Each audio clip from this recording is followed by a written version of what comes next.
Jonathan.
All right. We are finally live. We had StreamYard issues again.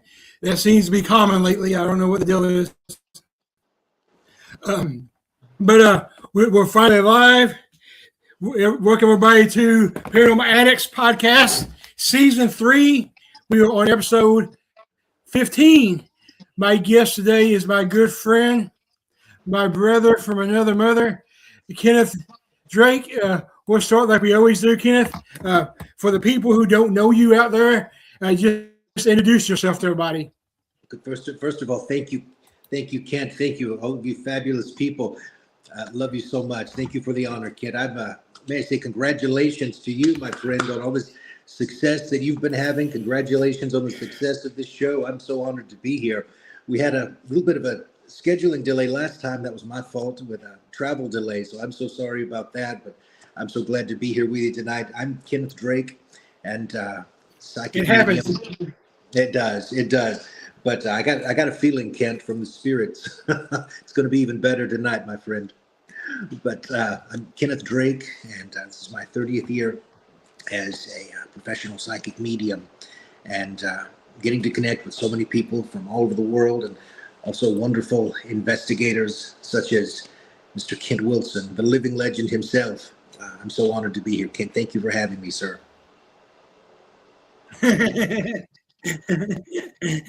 Yeah, you keep trying to give me a big head there, Kenneth. But a lot of legends tuning in. I keep my ego in check. So let's go ahead and get started here. Lots of other legends tuning in.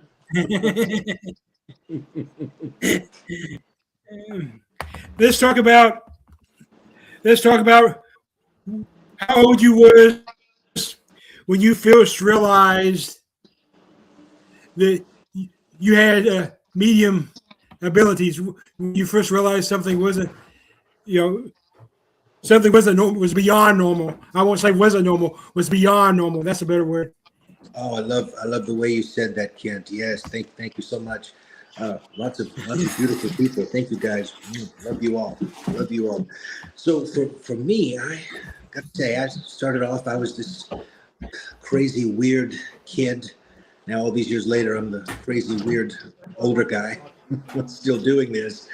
But growing up in the very rural South, I started to realize that not everyone could see and have the experiences that I was having. When you're having these experiences, you think it's normal.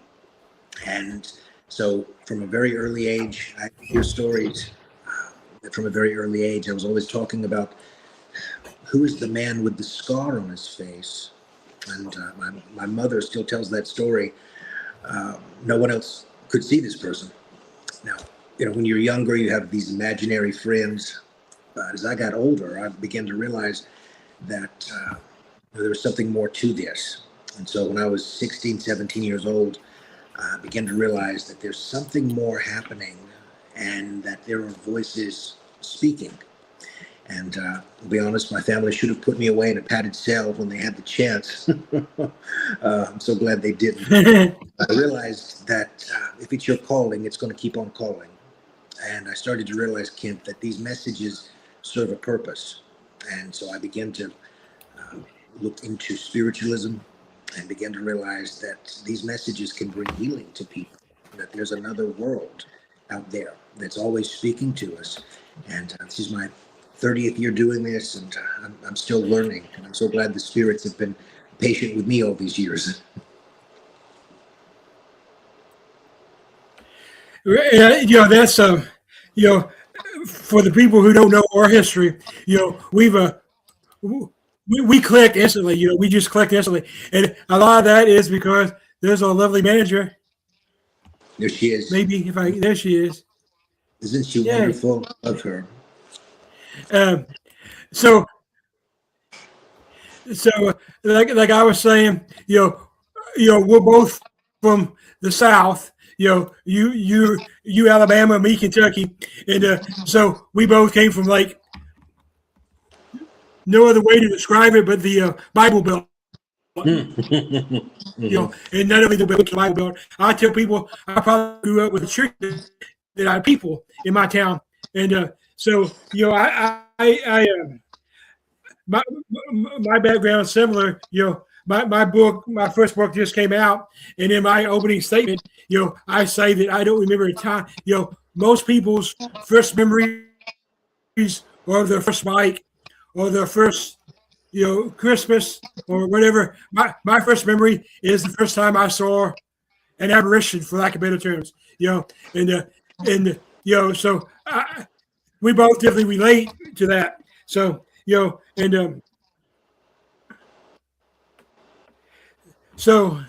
there's lots of different terms for being medium, whatever. So how do you personally describe your abilities?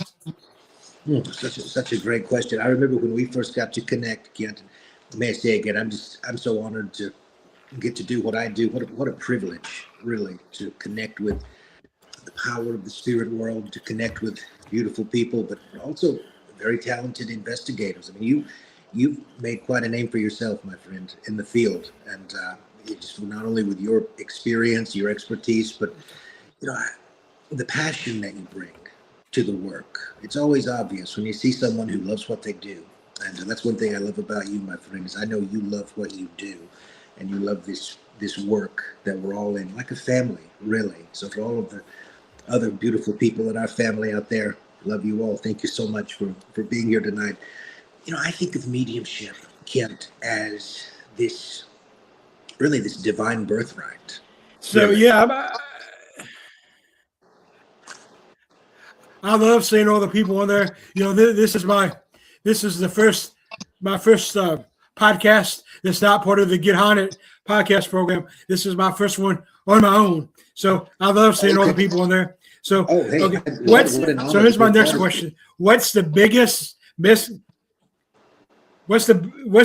misconception people have about mediums? Great question. Well, there are a lot of growing up where we grew up at, as in the rural South, in the Bible Belt, this was the devil's work. You didn't do this. This was a little too out there, a little dark, little evil.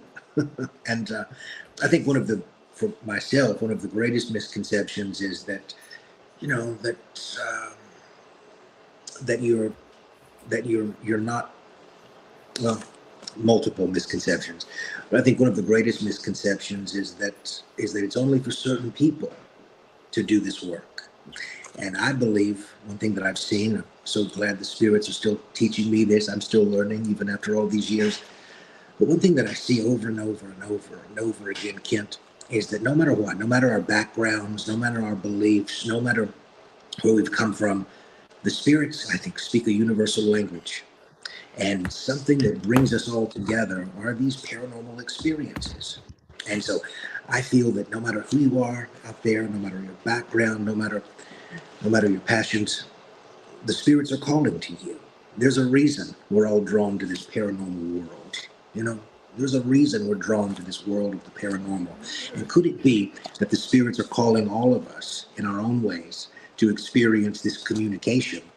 And so what I've learned, and I'm realizing a little bit more the older I get, and I'm getting old, quite frankly, but I'm realizing that the spirits are speaking to all of us in our own ways. And I love seeing and hearing all of these stories from all of these beautiful people from all over the world of how they connected with the power of the spirit world, whether it was the Exactly. you know, and we're all together in this.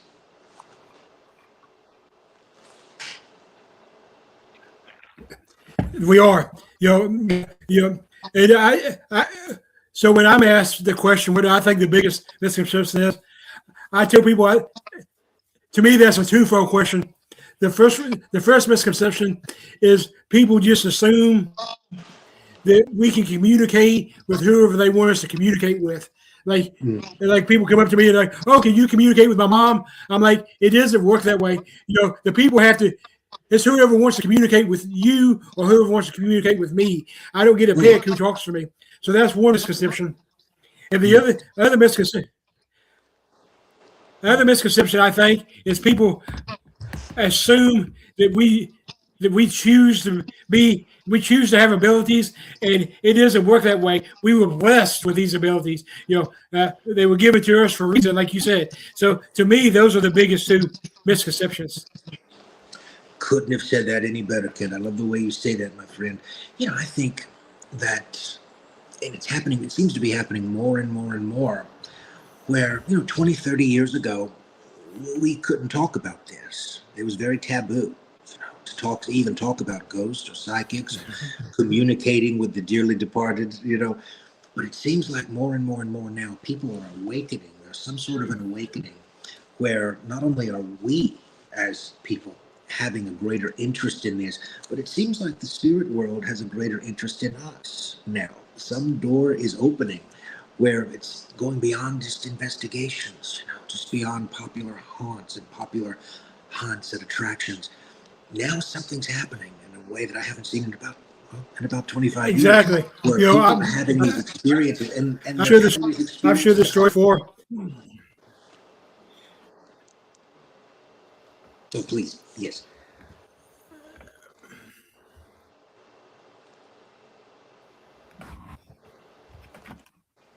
So I've shared the story before, on the about, but it goes along with what you were saying about 20 years ago, even 10 years ago, we really couldn't talk about the paranormal.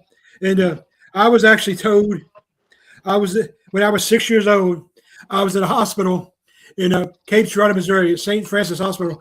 I was there, because my grandmother had a stroke, blah blah blah. I was there visiting her, and this 70-year-old black lady I had never seen before in my life came up to me and told me that I was a tool of the devil and I was going to hell. Those are my gifts. I'm like, you don't tell that to a 6-year-old kid. And and now I'll be at Walmart or wherever, and people will be like, oh, I have activity at my house, so that's a good thing, so now you have that communication line open. One thing, I think one of the many things about you, Kent, that you've been so great about, my friend, is this authenticity that you have, that you bring to the field. People notice that. And not only that, I have this philosophy, and I see this more and more every day in the readings that I do. The spirits notice that. One thing about this that I sometimes try to share with people is that the spirits are looking for real people too, to communicate with, to share their stories. And that authenticity that I think that you have, that you bring to the field, you always have, I know you always will, just from your events, everything you're doing, even on this hit show that you've got now, it's noticed. People are noticing that. The spirits are drawn to that. So thank you for all you do, Kent. All right, so we got a question from the comments. We got a question from Mr. Wayne Kirby. He wants to know what type of protection practices do you use in your work? Oh, such a great question. May I say Yes. also, Mr. So he Mr. wants to know Kirk? what kind of protection practices you use. Such a great question. May I say also, living legend here tuning in. Thank you, sir. Thank you for being with us. Thank you for joining us. Something that I find, and I see this more and more and more, is that our greatest technique in mediumship is really knowing our own selves. Really, I love all of the equipment. I love all of that. But one thing that I'm finding more and more and more, particularly with technique, is there's more of a physical aspect through seance now that I'm beginning to utilize more. And Mr. Kirby, I know you know what I mean when I say this, my friend, because you're such a gifted medium yourself. I honor you, my friend. But opening up intuitively to this aspect of what I call physical materialization in seance. In other words, not just the voices that we're hearing or the clairvoyance or the clairaudience, but being open to actual physical contact. Now, I know that sounds very strange. It's a very controversial topic. Um, even in spiritualist churches, a lot of people can't openly talk about that. But it's something that I'm really beginning to see is that the more we open our minds up even to the aspect of physical contact, the communication becomes so much different, so much greater. So the older that I get, I'm telling myself, I caught my second wind. I want to believe every single day for the impossible, for the otherworldly, and I'm not talking about just voices coming from boxes and EVPs. I'm talking about physical contact. We can reach out and touch something. That's what I want.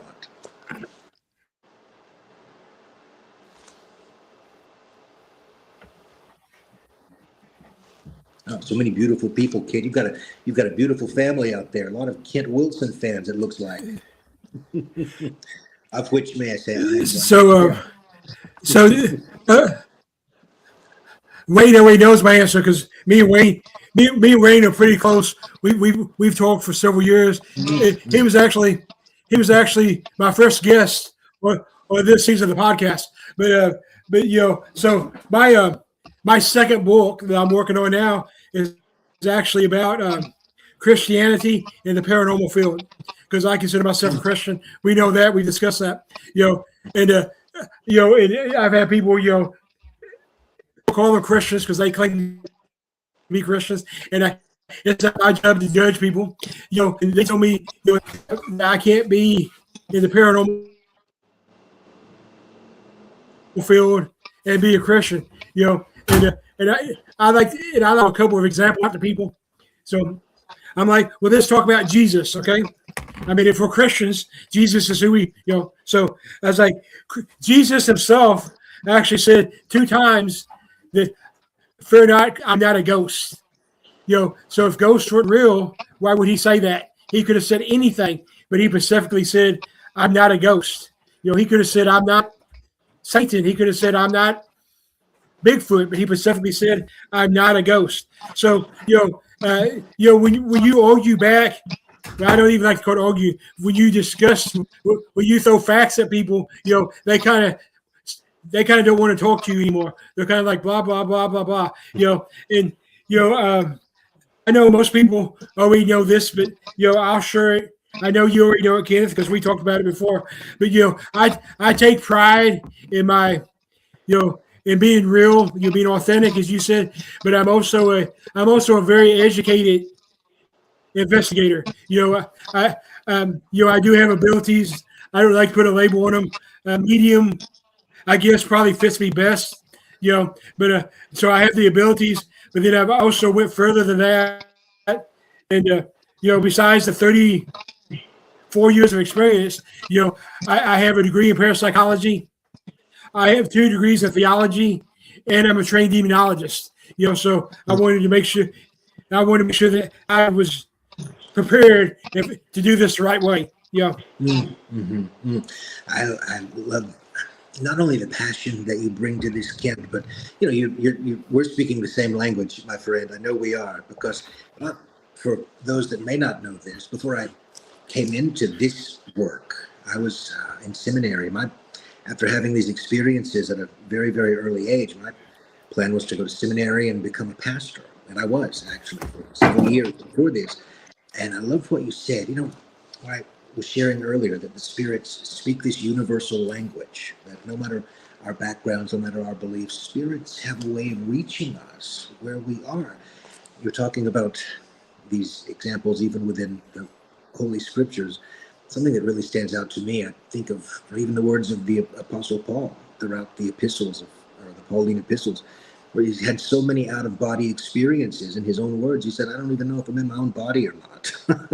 The Bible, I feel, is a psychic book. It's a book about psychic phenomena. And may I say, there are so many people I need to say hello to. The lovely Queen herself, Wardruna, is here. Love all of you. Love all of you. So many great legends tonight. You've got a family of legends, Kent Wilson. Love you all. Thank you. So let's talk a little bit about this. Let's talk a little bit about you as an investigator, okay? So for the people who don't know, because there's only a few of us that know, me and you are actually kind of working on doing a project together.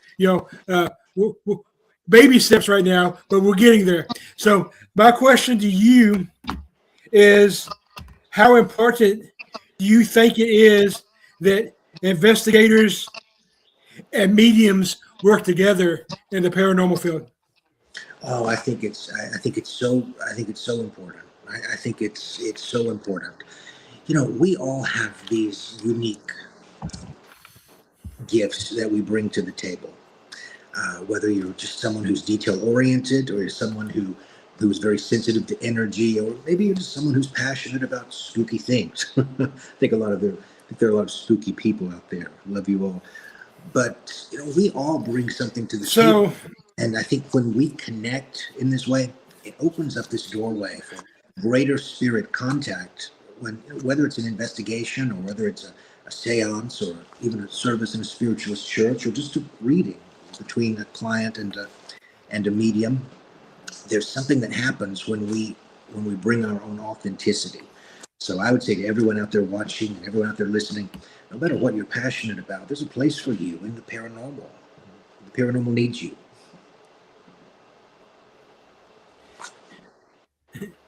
So for the people, this is the first time I've discussed this publicly. This is the first time I've discussed this with anybody besides you.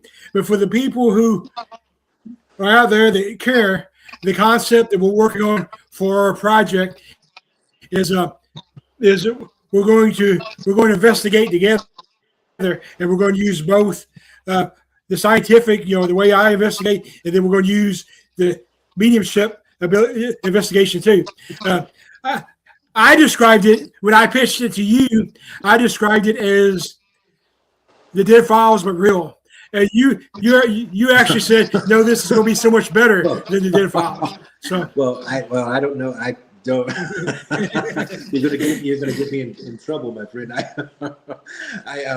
You pitched some great ideas, some great ideas to me, my friend. I know I shared this with you, and I would love to be a part of so much of this. For me, it's just a matter of scheduling. That's my only holdup sometimes is scheduling, and I'm contractually tied in Los Angeles. But what you were sharing with me, I think it's a great idea, Kent. And I think not only is there interest in that, but I think even just with the investigation that you do, it's so needed. And I think if we were able to join forces on that, whenever and I know we're going to cross paths, my friend, I know we are. It would be an honor to be a part of that with you. It would be an honor if the spirit's willing. That could be scheduled. I will tell you this. I talked to Billy from Scare Network, and he's going to get back to me next week. And I wasn't really planning on doing this on air, but since we're here. What I need from you is a Saturday that you're available in October or November, so we can film. Because I got the location, I just need to know. We just have to get our calendars together. But I actually got, what was really cool is remember me telling you about the Ditto House here in Kentucky, and I told you that they had actually closed it down for investigations. They're actually reopening it for us. So. Oh, that would be great. That would be great. I tell you, to this gorgeous goddess that's on with us tonight, our manager, Asia. She sometimes she knows more about my schedule than I do.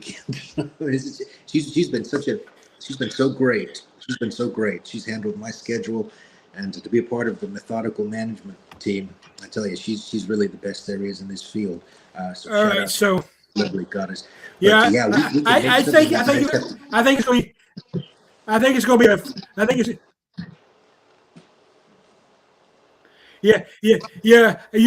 For the people out there that don't know this, I'm actually getting ready to have knee surgery Monday, so I'm going to be sidelined for a little while, and then once I get back from that, it actually becomes Paracon season for me. I have Smoky Mountain Terror, then I have my Paracon, then I have Rock Island, then I have one on Halloween. So my schedule is actually pretty busy too.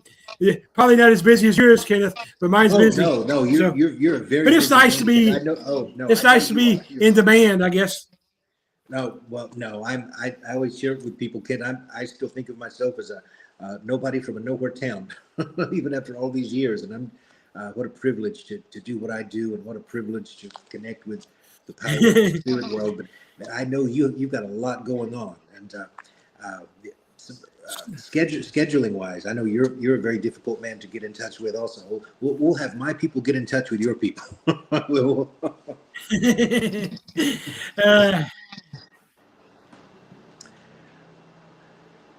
So many great people tuning in. Thank you so much. Love you all.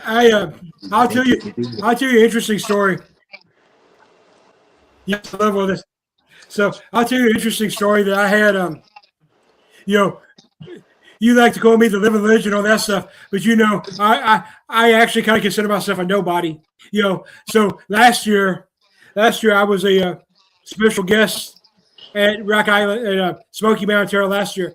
And for the people who don't know what Smoky Mountain Terror is, Smoky Mountain Terror is huge, but it's probably more of a horror convention than it is paranormal. But they throw the paranormal a bone. So last year there was like Outlaw Paranormal, there was SOS Paranormal, there was Project Fear, there was Josh Morris, and then there was me.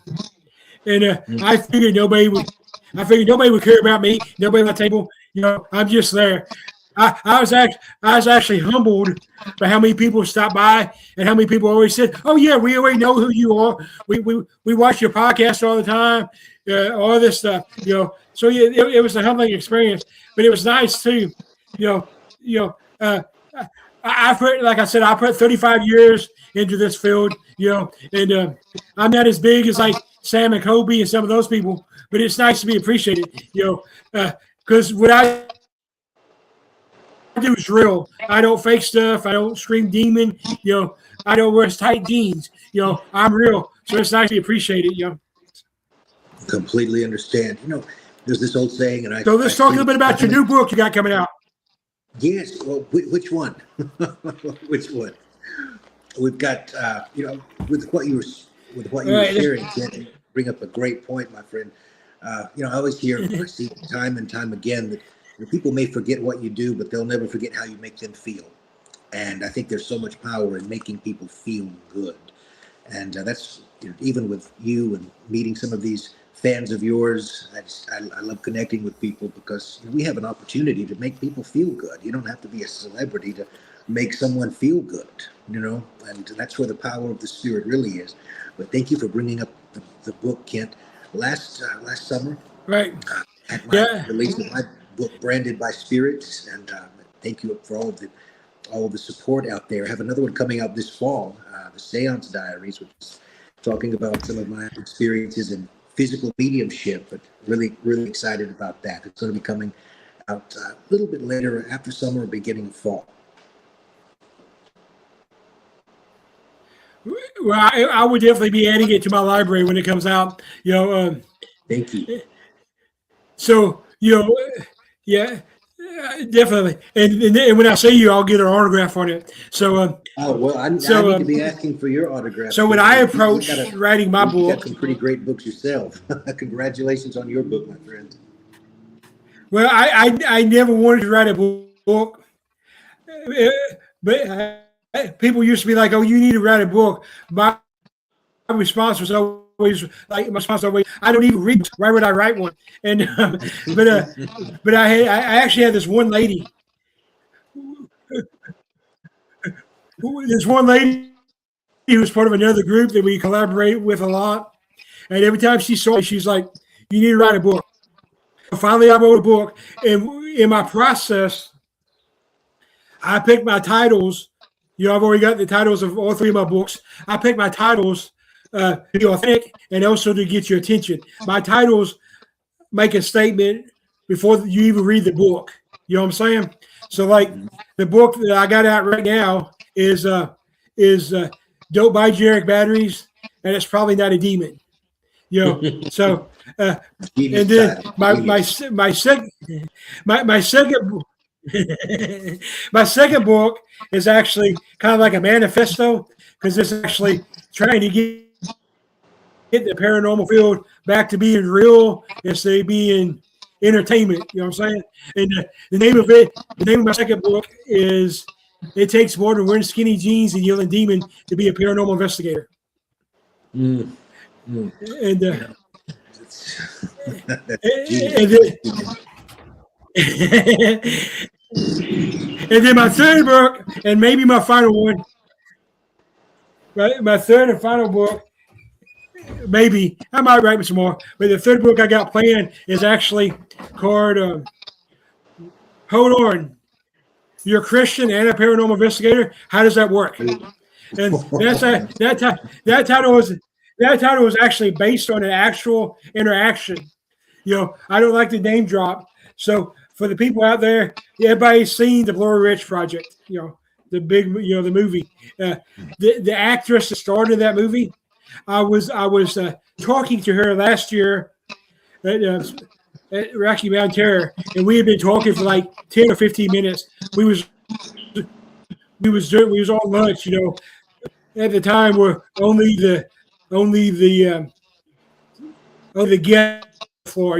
Not in the public. So I had been talking to her, and we got to the point where everybody was back in there, and her line started backing up. So when her line started backing up, I excused myself and went back to my table. And I was going back to my table. She noticed that I have a tattoo that says "Born Again." Can you see it? And Oh she yeah, noticed that, and she was like, "Hold on, Kent." She's like, "Hold on." So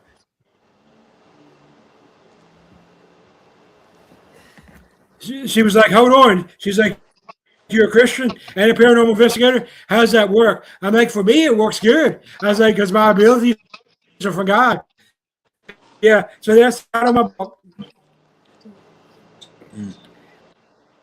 What about your paranormal philosophy? Mm. Oh, such Do great you question. believe that paranormal is something that we'll never?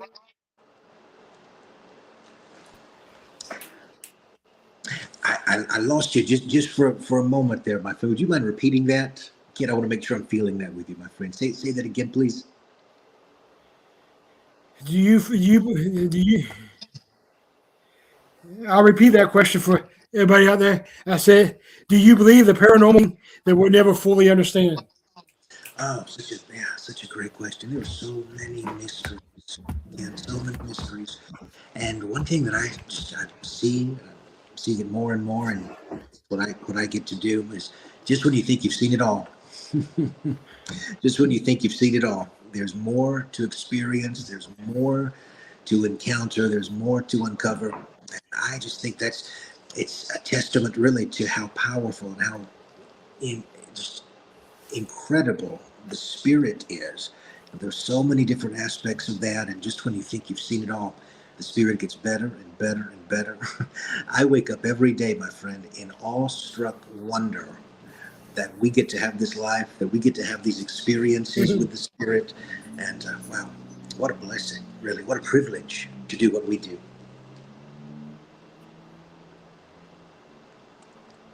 Yeah, I agree, and I actually tell people that all the time. I'm like, and I'll be honest, as a kid, I probably didn't look at my abilities as a gift. They probably scared me to death. But as I learned to use them, as I learned to appreciate them, I consider them a gift now. And and I like what you said about just as soon as you think you've seen it all, something else happens. Here's an actual case file, I guess, if that's what you want to call it. I was investigating a place here in Kentucky. They closed down investigations there, but it was called the Anderson Hotel, and their thing is to get you to come visit it. They claim that they're a ghost bite. Okay, that was their claim, the ghost bite, and I at that time I had been doing it 30 years, and I've had lots of things happen to me. I've been scratched, I've been pushed, I've had things thrown at me, but I had never even heard of a ghost biting before. That takes a lot of energy. So we went up there, and I tell people this all the time. This is one of those locations I'm actually glad that it's no longer open to the public. And I say that because the owners wanted the location to be violently haunted. And I say that based on this. So we get there, and people have to understand it's called the Anderson Hotel, but you're not talking about like a Hilton or a Holiday Inn or anything like that. You're talking about like a transit hotel. You're from Alabama, you know what a transit hotel is. So that's what this is. So we get there, and we're doing the tour, and so there's five verified deaths at the hotel. And when I verify the death, I verify it with police reports, coroner's reports, newspapers. So I verify. So the 5 deaths they have there, they still have 3 bloodstained mattresses. They have a bloodstained bathtub, and then the 5th room, which there's a malicious spirit there. The 5th room, the guy lived there, and he drunk himself to the point that he hung himself in the closet, and they still have all of his liquor bottles. So. And then somewhere along the line, they decided to make it into a haunted attraction. Like a haunted house, Halloween, and they decided to paint a voodoo symbol on the wall without researching it. So they actually painted the voodoo symbol to open the gates of hell. So we get there, and as we already know, I'm a very respectful investigator. I talk to the spirits just like I'm talking to you. I just talked to them. So I climb in the bathtub, and the story behind the bathtub is there was a 35, 36-year-old woman, and she checked into the hotel basically just to commit suicide. Her husband and her son had just got killed in a mining accident. So that was her response. So, like I said, her blood is still stained on the bathtub. So I'm there, and I'm talking to her, and we're recording. We have all the devices going, and so finally she tells me to get out 3 times. That's my rule. If you tell me to get out 3 times, I'll move to the next room. So she tells me to get out. So this is the old-fashioned bathtub, the crawl feet, So I'm lifting myself out of the bathtub. And as I'm getting out of the bathtub, I feel what feels like a really deep Indian burn on my calf. And then when we get back to our base, when we can have electricity, I have what looks like a double light on my leg. I actually got it tattooed on my leg, so I always have it with me now. So that's one thing I never expect to happen. The other thing that happened in that location was, like I mentioned, the guy that drunk himself to the point that he hung himself in the closet. Well, he actually lived at the hotel, and he was not a nice guy in life. Uh, he was an alcoholic and he was abusive, and he ran prostitutes in and out of the hotel. So he was a Christian spirit. I describe him as a spirit like this, Kenneth. If you were a kid when you were alive, you're going to be a kid when you're dead. So that's a Christian spirit. So my niece is on my team, and at this time she was 19. So she decides to use the prostitute angle. She's coming upstairs, and this is the best EVP I ever captured. I still have this EVP. She's coming upstairs, and she's like, I'm 19 and cute. Can I get a job? And the response we got was immediate, and it was the guy's voice, and the response was $50 and free room. Wow. So now everything. When was that? Now every time something bad happens to her, we tell her it's because she didn't take. We tell her it's because she didn't take the job with the ghost. But oh, that's great. That's great. So let me. Please. You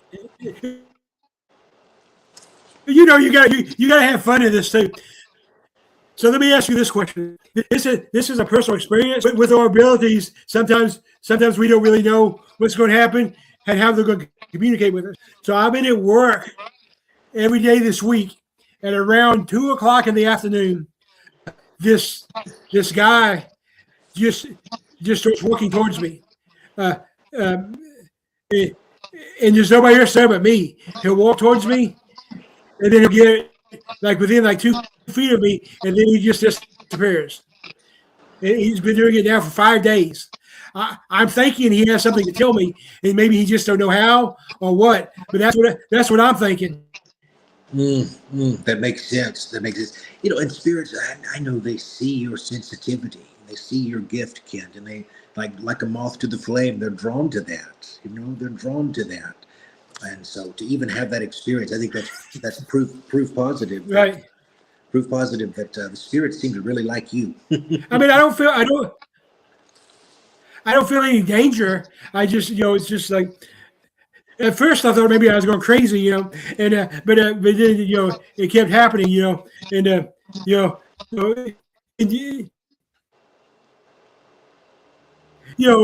been like that all my life.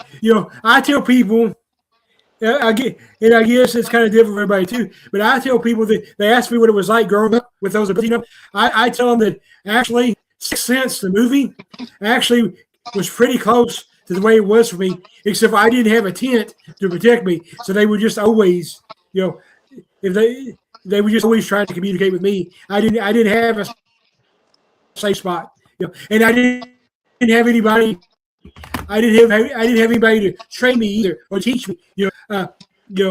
Luckily my family didn't think I was the devil or anything. They supported me. They just didn't know how to help me. Makes complete sense. And I think of my own life, and I'm so grateful for the people that have stood by me, my family. They should have put me in a padded cell. Kent, all those years ago, they should have locked me away in a padded cell. I'm glad they did. But especially when you're young and you're in the South, you have these experiences. You feel like you're all alone in the world, and it's given me a life that I never would have dreamed of when I was 16, 17 years old. And I'm so grateful to the spirits for putting up with me as long as they have.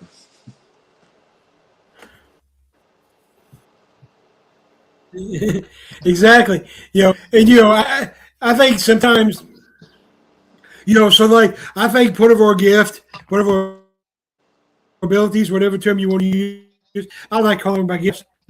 I think part of what people need to realize, and you can correct me if I'm wrong or if you see it different, but I know you don't. I mean, I just know. So part of our gifts is that, the spirits can communicate with us. We're open communication for them, So sometimes it's overwhelming, and I tell. This actually happened to me last year. I was investigating the Uranus Shrine there in Bristol, Tennessee, and the Uranus Shrine is just a safe place for any kind of beliefs. So they actually have a they actually have a witch. They actually have a witches circle, for witchcraft practice and whatever. And we were down there, and they decided they were going to do Estes with it. And so usually when we do the Estes with it, I'm not the guy with the headphones. That's not the job for me because they're already communicating with me. I don't need that. So, but we were with a couple of the teams. So Jim Ricker from Paranormal, who's a real good friend of mine, he decided to call me out to do the headphones.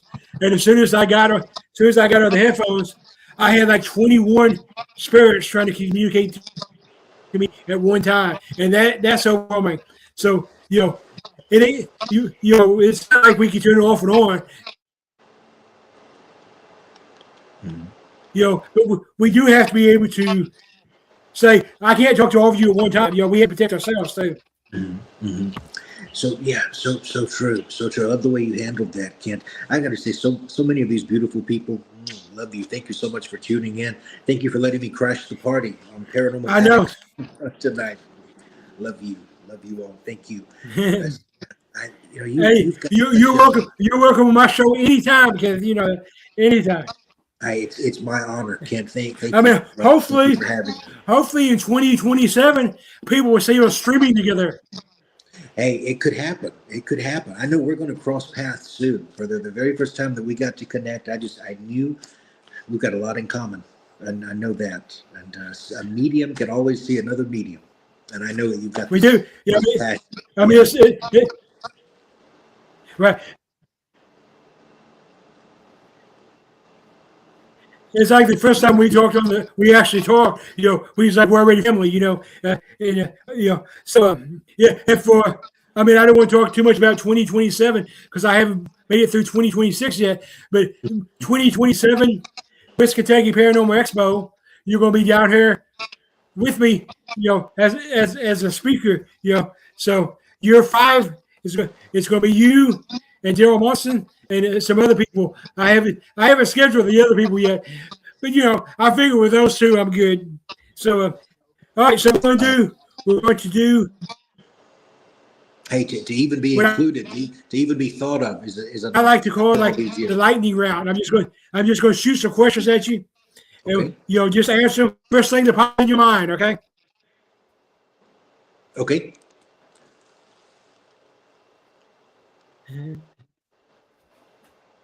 Okay, let's do it.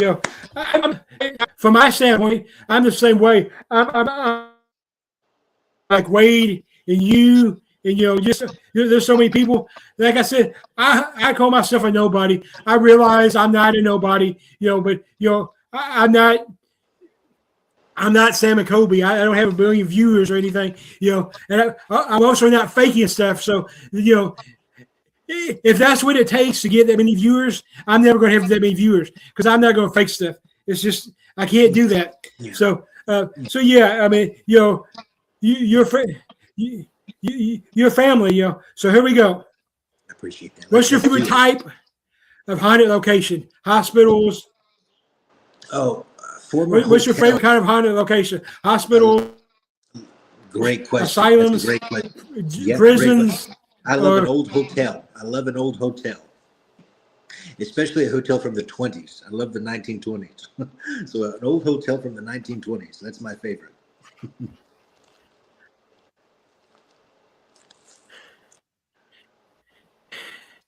Yeah. So that's a tough question.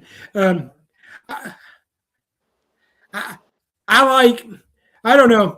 I guess to me, and I could be wrong, but based on my experience and my 700 investigations, whatever, to me, the two most active kinds of locations, hospitals, definitely. And that makes sense because hospitals see the beginning of life and they see the end of life and they see everything in between. So I think hospitals are very active. Even a spirit might not be there permanently, but it's at least their first stop, and then they might go somewhere else. So I think hospitals are very active. And then this is one that people kind of look at me. They look at me and say, "Are you crazy?" But I'm not. Or maybe I am. I could be. But I think churches synagogues, religious places are very active, and I've investigated like 3 of them, and they've always been really active. And to me, what makes it so that to me is because when we're alive, that's a safe place for us. So maybe if we come back, that's a safe place for us too. I could be wrong. Thought. Yeah, I've never thought of it that way. And, that's a great thought. And then the opposite spectrum of that. This is a question. When I make this statement, a lot of the opposite standpoint, a lot of people look at me crazy when I say this, but I'm not a cemetery person. I'm not, a lot of people are like, let's go investigate a cemetery. That's not me. And let me explain why, and then I'll let you talk. The reason I'm not big on cemeteries is there's no reason for spirits to be there. They didn't live there. They didn't die there. They're not attached there. So if they're there, it's because the family manifested them there. That's my view. What do you think? Oh, that's a great. I love that philosophy, Ken. That's a great point. I see this a lot too. I'm seeing it more and more the older that I get. Is what you're looking for, you're going to find it. Whatever you're looking for, you're going to find it based on your beliefs, based on your intention, based on what you're bringing into the experience. And so I see it time and time again. I love that philosophy of yours where, if you're looking to connect, you're going to connect. And I think that's just such an interesting way to look at that as far as, even the families visiting these sacred spaces, bringing that intention to connect with their loved ones. Might it be that's actually creating that contact there? Love the way you said that. That's a great thought. And while we're on that subject, the manifesting spirits, let's talk about haunted objects. Whether it's a haunted doll like Annabelle or Robert or whatever. So I'm going to let you go first this time, Kenneth. So you give me what's your opinion on haunted objects? Oh wow, that's such a. I don't know if we have time for that, my friend. What is your in what in what aspect? Just so I'm understanding, do you mean, is it possible? Is it real? Or we have 8 minutes. Okay. Yeah, energy is absolutely transferable. I believe it's absolutely transferable, and it's manifested through our intention. So all of these, these artifacts, these haunted objects, I believe it's absolutely real. And Right. in some of my own experiences, particularly cases in New England. I don't know why, but just that area, a lot of transference of energy there. And so some of the cases that I've been involved in over the years involving haunted dolls, or even cases of spirit control or possession, there's an energy transfer through intention, and through our own beliefs, we manifest that even more. I feel, I sense, I'm seeing that time and time again. So it's absolutely possible. I believe that our beliefs manifest. Our beliefs are manifesting with what we're looking for, with what our own intention is. And it's like a self-fulfilling prophecy, So I believe it's absolutely real, and there's something to that. Right. So I pretty well agree with that. So thank you. Thank you for having me tonight. Thank you. Love you. Thank you. So we lost Dan Riviera last year, and Dan was the handler for Annabelle. Dan was a really good friend of mine. I never got to meet Dan face to face, but we actually talked on the phone weekly. I was actually supposed to meet him for the first time last October. And so we discussed this, and me and Wade Kirby, we discussed this. I discussed this with a lot of people. So Wade actually pointed out, the way he put it is, God wouldn't do that God wouldn't put anything into a door. So, but he also, him and Dan both, same thing you just said, same thing I said. So, just like in a cemetery, people can manifest something into a door, and then they do become dangerous because something was manifested. Also, going even deeper, this is kind of like my own theory. So I'll get your opinion on my theory. Yeah, you can tell me I'm crazy. It's okay. So especially taking a door. Okay, so if you have a door, most of the time, a little girl's best friend is a door, especially if she's like sick or whatever. So like if if she's with her door and sharing all of her secrets, whatever. So she's putting all of her energy into that door. So that door keeps getting energy and energy and energy. So at what point does that energy become an entity of its own? That's. I don't think that's crazy. I don't think that's crazy at all, my friend. I think that's absolutely true. I think that we infuse. Good. I'm glad. Our own energy. Yeah, I agree completely. I believe that. I believe that we, through our own intention, infuse our beliefs through intention. We're charging this energy, and it's not only in the paranormal world. We're doing it all. We're doing it all day. We do it with our interactions with people. We do it in our relationships. We do it in love and romance. We do it on the job. We're always throughout the day infusing these moments. All of these moments of life are infused with our energy, our intention.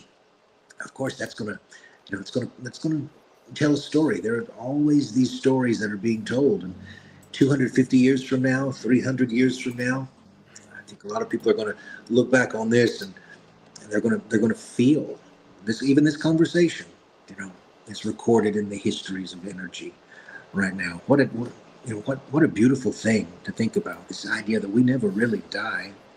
There is no death. We're all connected in this beautiful world, this beautiful experience. That's what I love about the paranormal is beyond the darkness, there's so much beauty there. So many beautiful, speaking of beauty, a lot of beautiful people. I love you all. Thank you so much. I can't tell you enough, my friend, what an honor it's been to join you tonight. And congratulations on this hit show. Congratulations on all your success. What an honor to even know you. So I will tell everybody, scrolling across the bottom of the screen, if you want me or Kenneth to come to your Paracon or whatever, that's our manager's contact information scrolling along the bottom. She's a beautiful person. I love her. So her is the closing question. Are you ready for your last question, Kenneth? Oh, let's do it, Ken. After everything